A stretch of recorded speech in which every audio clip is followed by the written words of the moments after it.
Carolina has always had a rich musical heritage, and we're proud to be a part of such a great treasure. Join Brooke and I as we talk to some of our favorite musicians, some good friends from our home state of North Carolina. Hear their story and see how bluegrass music has shaped their lives and their career. Well, welcome to another Carolina Sessions with Darin and Brooke Aldridge, and today we have Mr. Alan Bibey joining us, and thank you so much for joining us, Alan. We're glad to have you and have been looking forward to this now for some time. It's great to be with y'all as always. Well, can you tell us, getting started, a little bit about where you grew up and some of your beginnings in the music? Sure. I'm from Stokes County, North Carolina, which borders Virginia up there, so kind of the foothills, I guess. Right. Yeah. And so I grew up. I guess the first things I remember is going to all the Fiddlers conventions back then when I was that small. Probably I think I have some memories of probably being 2 or 3 years old. I had to be because I remember seeing Wes Golden and Jimmy Arnold play, and they were little boys. And back then, everybody dressed up. There was a lot of people that drove buses to those contests. I mean, it was a pretty big. You seen Roy McMillan, and he had his band. I mean, it was and like L.W. Lambert and those guys. I mean, you see a lot of great music. So I distinctly remember seeing Wes and Jimmy because I remember they had on white shirts with red vests. I mean, they were just tearing it up. So it was. Where would that been at Union Grove or Fiddler's Grove or? No, I think that was somewhere closer to where I'm from, which I mean, neither one of them are far away. But you're from Walnut Cove, right? Yeah, Walnut Cove is where I grew up, a little bitty town there. But I know the first one I ever went to, I went to a bunch of them, but the first one I ever competed at, I was 8 years old. My dad finally taught me to compete at one. Yeah.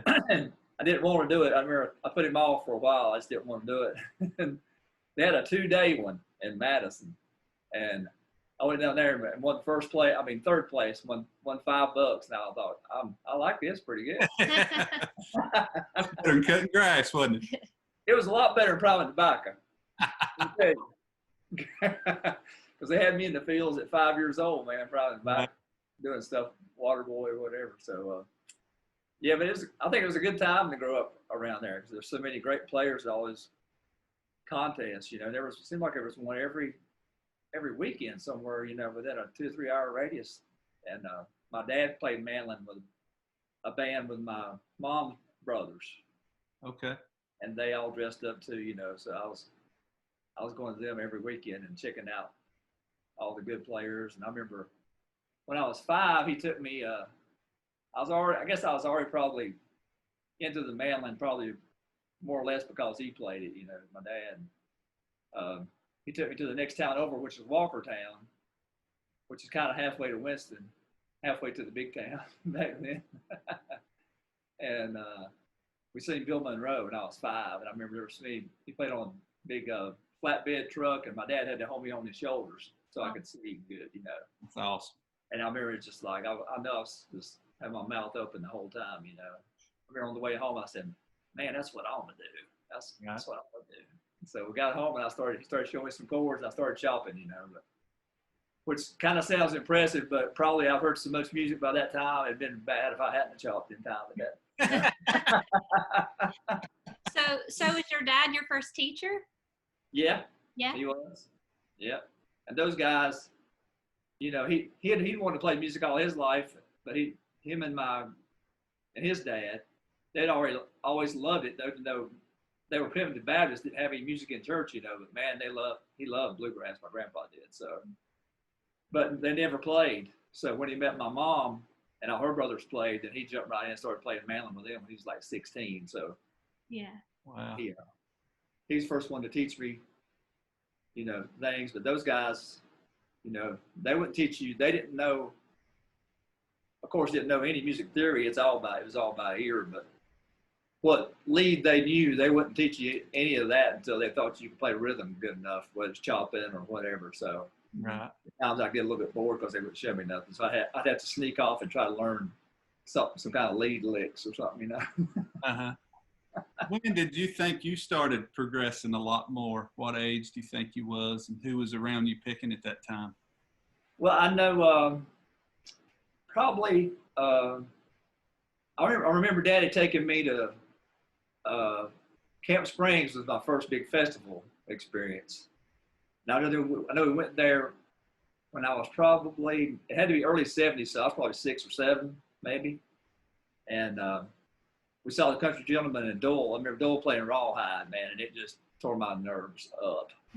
So it really got me wanting to play more. I remember seeing like Bluegrass 45, the Japanese bluegrass band, and a lot of great bands there. I remember that year. So I was getting even more into it then when I was probably 8. And then the next year he told me, he said, he wanted to go see J.D. Crowe, which that was cool with me, but I didn't, I was more into Manlin, so I was more an Osmond Brothers man about that time, even though I was 7.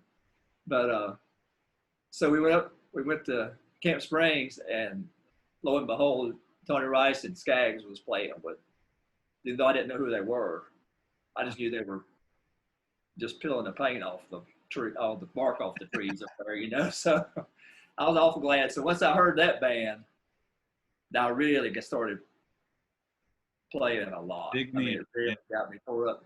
Him and Dole, something about their Manlin styles just really got me going, because they kind of mixed it up, like it's kind of jazzy stuff and then some Monroe licks, where I'd kind of been into Monroe, but I was too young to realize that it was a lot more complicated than what I thought it was. I kind of got to thinking that Monroe was more simple, because just, at that age, I didn't know any better. But once I heard Skaggs play some of those Monroe licks, then I even went back and listened more to Monroe and understood that a lot of that stuff was way more complicated than I thought. Right. Probably first band you was in, teenager years. Who would have been with, and what was maybe the name of it, and where was y'all from? Well, I played those contests when me and my dad had a couple bands with local people. I remember we had a band, the first band, I must have been like 10. Yeah. It's called A Touch of Grass, and we played some of those Fiddlers conventions and stuff. And then a little later on, we had a band called Southern Tradition, and we actually recorded a project when I was like 13. I had braces on singing it. My singing was awesome. Couldn't understand a word I said. Oh. But I was going for it, Yeah. But then after that, I remember being at Mount Airy Fiddlers Convention, playing up there, and I'd already seen like Barry Barrier and those guys playing. They had a band called Interstate Exchange, and they come up to me and asked me would I be interested in playing with them. And I knew they traveled a little bit, got out. So I started doing that when I was 15, and they had a great banjo player playing with them, Mark Freeman. Mark and Mitch, the bass player, were brothers, but Mark was an awesome banjo player that nobody ever really got to hear that much, but he was just killer. But not too much longer after that, Mark quit, and Sammy Shielder started playing with us. And Sammy was 2 or 3 years older than me, so he had his driver's license. So his job was having to come down to Walnut Cove and pick me up and take me all the way to Mount Airy, which I know he must have loved, because it like doubled his trip, Yeah. That's the first experience I had of getting out. We actually traveled like to Greenville, South Carolina. For me, that was a big deal. Oh yeah. So that was a lot of fun. Yeah. Where did you land next after that? That people wouldn't know. I mean, I didn't know you and Sammy had an early band together, Yeah, another little funny side note, Sammy used to work up there at the water plant, and we'd go up there and meet Sammy while he's working and practice in the water plant, because nobody else was in there. So he got to play while he's getting paid. That's a good paid gig, Eric. Might need to find one of them right now. Yeah, that's right. So I think after that, the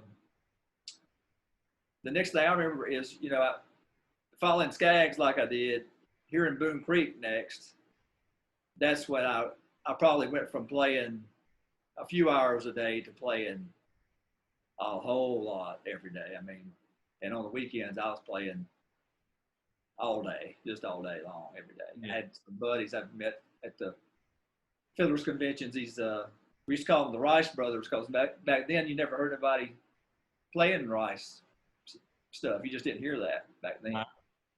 And I remember I'd always kind of, after we played play in the contest, I'd always walk around and try to check out, find the best players I could hear, And I remember I went to the door and I heard something. I thought, good gosh, that sounds just like Tony Rice, And I walked in, and they were younger guys too, a little bit older than me. But after that, we were at each other's house every weekend playing all day, every day. So who was that?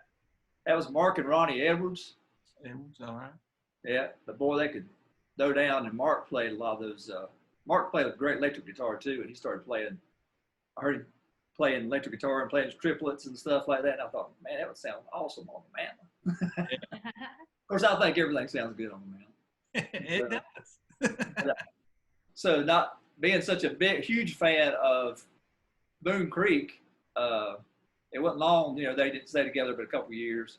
Right. And after getting over my depression of them breaking up, Wes moved back kind of to my area, and I think maybe Eric Ellis called me and asked me about playing with him. So I ended up playing. It was me and Eric Ellis and Wes Golden and Wes's dad, Wayne. Okay. So we played together for a while. And then Wayne had some failing health a little bit, I think. And so we kind of, I think Wayne quit. And then Wes's wife, Trudy, started playing the bass. So we did that for a while. And at that point, I think I was playing with them and working a day job and going to school for computer programming. So I was a pretty busy guy. What year would that have been? That had to be getting up around 84, 83, 84. Right. Because I remember in probably late 84 or early 85, we went up and played. There was a place in Roanoke, you may remember, called Iroquois Club. Yeah, I heard about it. We played up there with Wes, and I remember it was fun. I've told Crow this many times. I'm such a Crow fan, and here in Skaggs with him and everything. Me and Ronnie Bowman got to be friends by then, and I could sing a lot higher then, of course. But me and Ronnie helped me make a tape. I was going to send the tape to Crow and try to get the gig with Crow. Because that would be something that you'd think maybe you'd have a chance at. But Ronnie's from pretty close to where you grew up, right? Is he from Mount Airy or? Well, no, he's actually from the same county I'm from. He's from Stokes County, and around Germantown area. But we went to the same high school. We just a few years. Okay. There. Right. I thought it was pretty cool there. And Lou Reed and Haley and all them's from the same county too. Yeah, you had a good crop over there. Good music. It was a pretty good crop. I know Jody King. He grew up right around that area too. Yeah. It's a lot of. Yeah. All the McGee's, they got a big lineage of players. Their grandpa was a pretty well-known fiddle player around there too. Yeah, that was an awesome area in North Carolina. It put out a lot of great musicians. Yes, sir. I guess it's about time that you joined the new Quicksilver. Is that coming up? Yeah, that's really how that kind of happened. We were playing that Iroquois Club up there, and all people to walk in was Jimmy Haley and Terry Balcom walked in the club, and which immediately made me nervous. I usually didn't have enough sense to be nervous back then, but I got nervous. That's what I tell Brooke now. I ain't got enough sense to be nervous. You get nervous every now and again. I say, "Come on, you good as you can sing." All the time. I'm the one that needs to be nervous. That's right. Oh man. But they walked in, and I guess during halftime, Jimmy talked to me and said that I didn't know what was going on. Of course, I was 19 years old or something, but they said that they were splitting a dole. I didn't know what was going on. Would I be interested? And I thought, well, yeah, I'm doing a lot of stuff, but I might be, yeah. So I ended up going up and picking with them one day, and they offered me the job. So I decided to come back and just quit everything else I was doing. Right. But it was a great record that y'all put out, but I imagine you had a lot of pressure on you from doing that. Yeah, I think I did, but again, I think I was just too dumb really to realize. You know, just being so young. Like Doyle's band and them using the new Quicksilver and you replacing like him and the rest of the guys, that was something to behold. Yeah, well, I do remember, you know, I guess that band helped me a lot. Playing with those guys rhythmically really helped me a bunch because in the spots I'd been in before, well, I think even I remember playing with Interstate Exchange helped me some too, but I just been so much into picking, you know, I kind of neglected a little bit. I thought I had a pretty good chop, you know, until I started listening to Doyle's chop more. Right. You know, my chop wasn't very good. So, but playing with Jimmy, such a good rhythm player, and Balcom's timing and everything too, and Randy, they really brought me along. I had to work at it, you know, to get. So I was more worried about that and singing than I was anything. But boy, we used to, you know, get up and practice every day. It was fun, and it was a great band, man. I got the record and tried to learn a bunch of your solos on there when I was young, and it's good stuff, man. The mess you picking up. I remember I got a tape for one time, a VCR tape from somebody y'all had played. It was you and Terry and Clay Jones and Eddie, and it was over at Central Piedmont College. And Eddie had a copy of it, and I was just young, picking then, you know, running around with bigger staff and Harold Murphy. And I remember sitting hours learning on all the instruments, everything that y'all did, because y'all played a bunch of just standards and bluegrass album band stuff, you know. But that was a great thing there. I appreciate it. I remember that. I do remember that gig because I think that's the only one. Because Terry and I did a few gigs like that, but I think that's the only one that Clay played with us on. Yeah. I remember that. That was a lot of fun. It was on fire for sure. Well, after that, where did you go? What was your next venture in music? Well, when that ended, I was probably 22 maybe or something, and while that was happening, I bought me an old mandolin from Bernie Ledden for the Eagles. I bought an old Fern, and man, I loved that mandolin. I remember I paid $6,000 for it. I thought, gosh, nobody's ever gonna pay that much for an instrument ever again, you know. But I loved that instrument, but I don't know why. But at 22, I thought, man, you know, I probably ain't gonna play professionally anymore. You know, I may just sell this mandolin or whatever. So I ended up selling it to Tony Williamson, and I was still playing a good bit. And me and Terry were doing quite a few corporate gigs and playing around that area, you know, a lot. Yeah. And I was already good buddies. I got to be good friends with a lot of folks playing with New Quicksilver because I really got to get out and go to travel a lot for the first time. So I got to meet a lot of good lifelong friends, you know. And that band was about 3 years? Something like that, 2 to 3 years, something like that. And we used to go down to Everett's Barn, where I know y'all played at, I'm sure, before. Back then, boy, that was a really hot spot. You play like 2 shows a day, you know, usually, or 2 days in a row or something. And it was really a lot of fun. That's where I met Ray Deaton at. Uh-huh. You know, for a long time, I didn't know that Ray ever did anything but play mandolin. But we got to be big buddies, and he kept, I guess by that time, he was already with Dole, maybe, around this time. And I remember a year or 2 later, after just doing that kind of stuff, he called me one time and asked me about going and do a new band thing. And I said, well, yeah, I'd definitely be interested. And he stayed, and I think that's when Scott left, and they did the Livewire band. Yeah. Scott left. So Ray decided to stay, and then Ray would call me periodically and said, we're still going to do something, you know, here we're too long. So finally he called me, and when him and Russell and Grove decided to leave, they called me and asked would I be arrested. I said yes. So I went on down, and we didn't really have a banjo player to start with.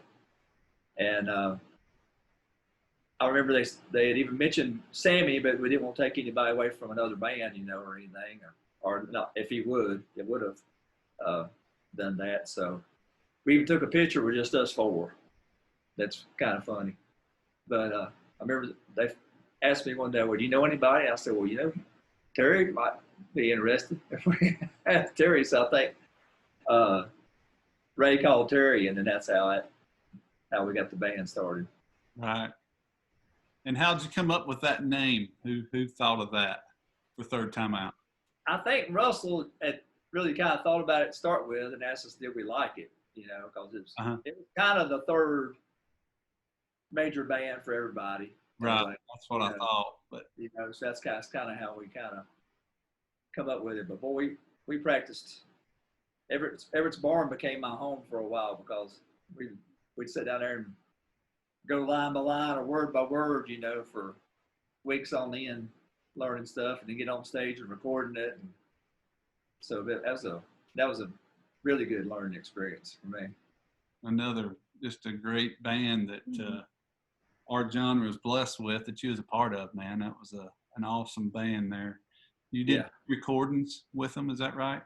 Yeah, we did. I was on the first two recordings. Right. Yeah.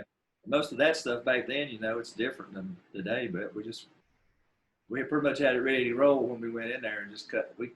I think the second album, we recorded it, mixed it, mastered it in 3 days. Wow. Where did y'all record those at? The first one we did up in Nashville. Gosh, my buddy engineer, I can't even remember his name right now. I know it's a good friend of mine too. But did it downtown there, and then the second one we did with Bill Wolf up at Northern Virginia. Oh yeah. There. So Man, that was. Those recordings in the 90s, I think, just had really something special about them. It's hard to get today, I think. What are your thoughts? I do too. I don't know if it's the analog thing, Yeah. Or, plus, I mean, it's just I don't know. I guess it's just a different way of thinking in some ways back then. You just Sure. It was a lot more live cuts, I guess, kind of. Not as much, but I mean, even some of the tones. I mean, everything's great about recording today. I know we both love it. Brooke loves it, but at that time, I just caught the very end of that when I started recording. But I know you spent a lot of time doing that. It seems like all the tones, and when you took a mandolin break, like on Moundsville Pen or Phone Call Away, News Is Out, man, it sounded like that's just right there in your face, You could just hear everything just clear as a bell, and it was just had a lot of energy, and the singing, everything, the mix about it. I guess it was just analog, and the converting that over. It was just a really good style. I believe so too. That's something about those recordings I really like, and I had a ball playing with that band. We just had a ball. I think we played so much. I think we actually played better on stage than we did on recordings. Really. Yeah. It was a lot of fun. I wish I'd have got to see y'all live at that time. But so you were with the band 3 or 4 years, Third Time Out, I guess, or a little. Yeah, something like that. And then along that time, I was going through some personal things, as we all tend to from time to time. But I had 2 little girls, and it was a gut wrenching decision for me. I hated leaving that band. I just really did. It was like we were really like a band of brothers. We were really close. Me and Russell, all of us were super close. And but and I was 28 years old. Looking back, that's a pretty young person. Now if you think about it. But I just felt like I had to take care of my little girls. So yeah, I made that first. Yeah. Yeah, got to take care of them girls, although they ain't little anymore. But that's when I moved down to the beach down here and started playing at one of Calvin Gilmore's shows down here. Right. It's like a kind of variety kind of thing, but the first show I played at was called Southern Country Nights here in Surfside Beach, and it was we had a super band.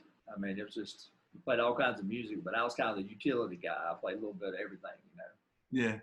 But I got to play a lot of mandolin, so that was fun. You play mandolin and guitar, Mandocaster, maybe a little electric guitar and stuff. Yeah, played a little fiddle, a little banjo too. Yeah. Yeah, and so that was a lot of fun. And they pretty much let us go over there. They didn't worry about us too much, so it was a pretty good deal. And we did that for a couple years, 2 or 3 years, and then I think around then the Family Channel bought into Calvin's company, and I think they may have had a controlling percentage or something, and they talked him into cutting our show down, taking it down. And I remember he called a couple of us in and offered us jobs at the Opry. So I went to the Opry and played for about a year, a little bit less than a year. Uh-huh. And I just didn't enjoy it. That's the Carolina Opry in Myrtle Beach or North Myrtle Beach, I guess. Right? Well, it's Myrtle. Well, it's at the edge of North Myrtle Beach. Right. But I just didn't. I was just getting really homesick for bluegrass, man. When you grow up on something like that, it's just hard to just walk away like that. And we got to play a few bluegrass numbers in the show, but it just wasn't like playing in a regular bluegrass band. So Sure. I decided to that I wanted to come back to playing bluegrass. And I think the next summer I recorded a project with Lou Reed and played a summer with Lou Reed. And I got to see some of that live. Which that was a great recording too, man. You and Aubrey Haney going at it on a lot of those solos was awesome. Part of that record. That was a lot of fun, yeah. But we had a big time that summer. That was a lot of fun playing with that band. Yeah. And then as I was playing that summer out with him, I remember somebody asked us to get New Quicksilver back together to do some kind of like a reunion show or something, So we did a couple of those, and then we decided just to put the band back together. So that's how Blue Ridge came about. Right. Okay. And I think that Balkan Bobby Graham and Haley release was actually the New Quicksilver album with just 2 or 3 new songs. Uh-huh. And then we started out, and it just, it morphed along the way until at the end of that band, it was me and Junior and Eddie Biggerstaff for quite a few years there. Right. Alan Johnson played with us, and so that was a lot of fun too. Yeah, that was a great band.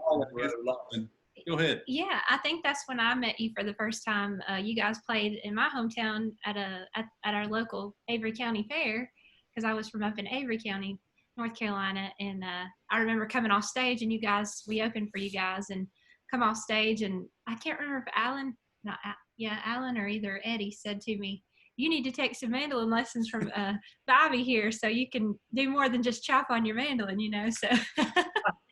But I definitely took that as a compliment, because I definitely admired your playing, and just you've always been such a smooth player, and you pick out the melody of a song. Sometimes mandolin players don't always do that, but I've always admired that about you.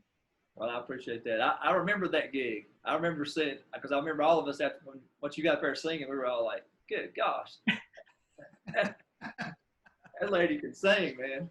So. You can sing like that. You don't need to worry about playing the mandolin. Well, thank you. Guess that's why I haven't. Chop's good though, man. Yeah, I'm sure. Thank you. Oh, wait.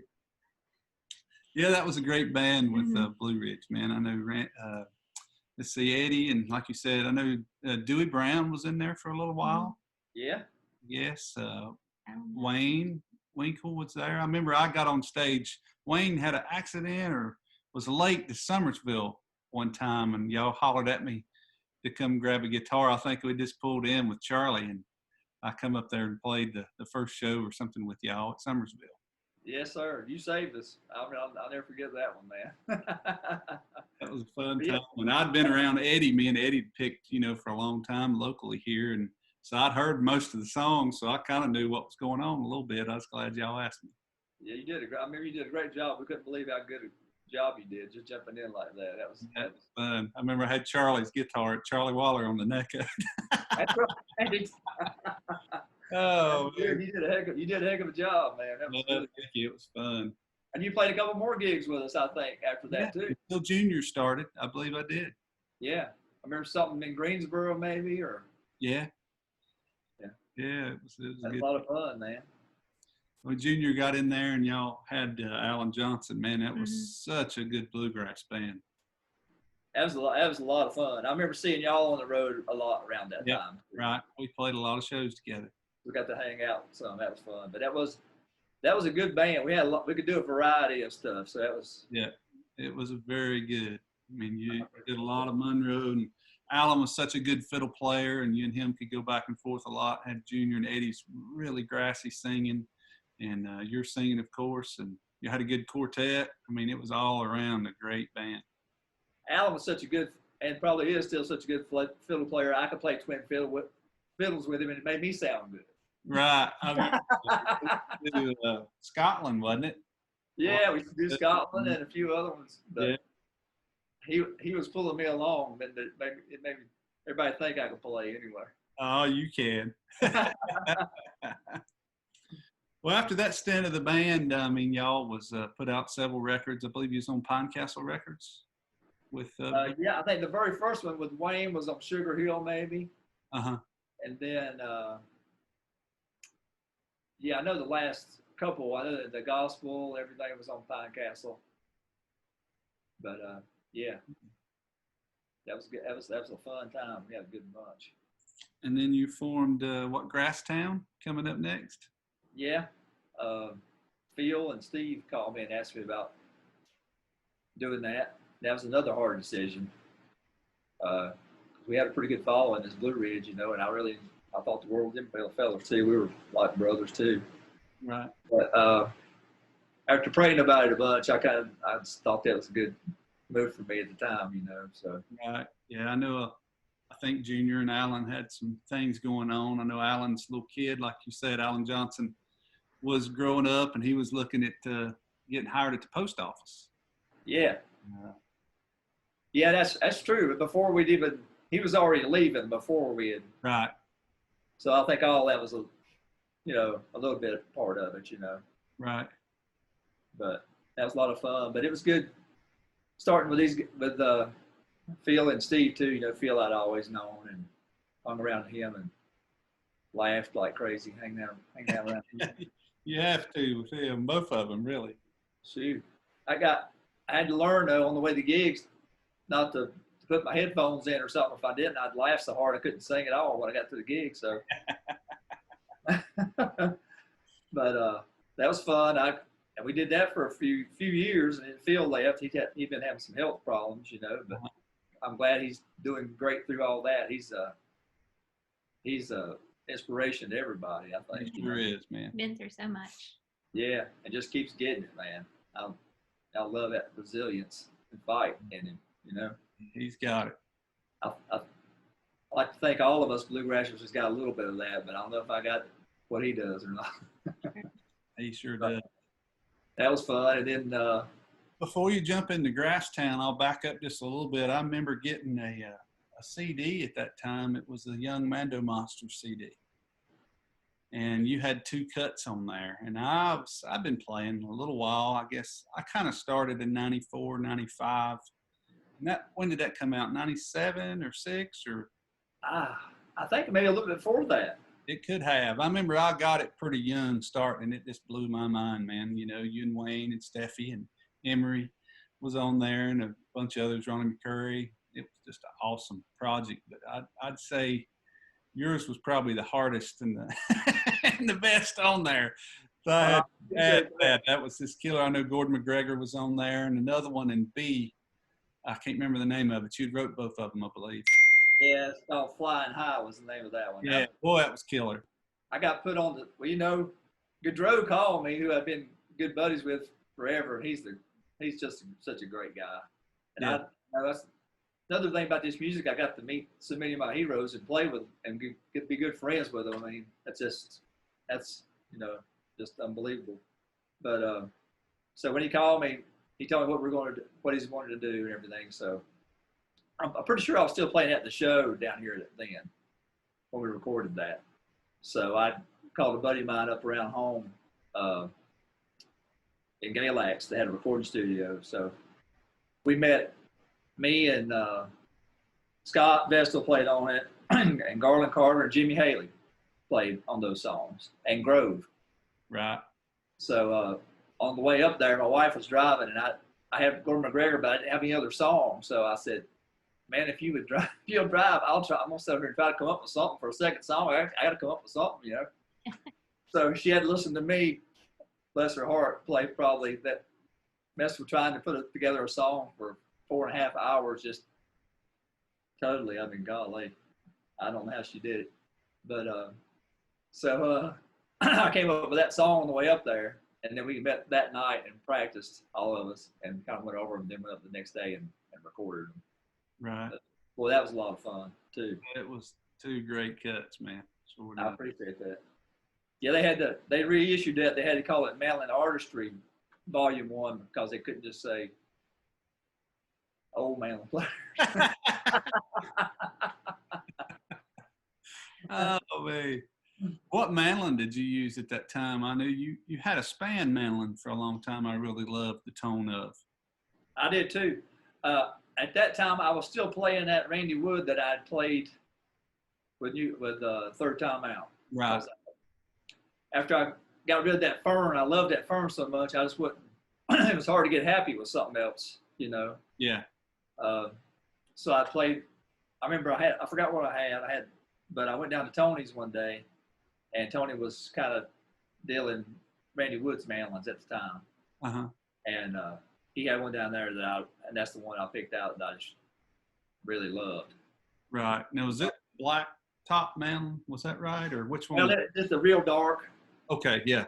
It had sunburst, but it was real dark. I remember that. Yeah. Yeah. So that's the one I had a lot of hours in on that one. So that's the one I played, and then maybe after that, or while I still had that, probably I got the span and played that for quite a while until I got to buy the lower, and then I had to sell everything. Right. I sold electric guitars, fiddles, banjos, everything there was. But I remember. I think you might have called me about buying that span, and I just couldn't do it when you were in the lower, I think. But yeah, I should have. Boy, Carl built some great mandolins, man. Yeah, he did. You got a lower too. Yeah, I'm glad I got it. It was I played that for about 25 years now.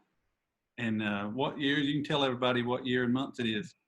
It's July 9, 1923, same date as Munn's was. Right. I think there's 13 to 15 that were signed that day. Right.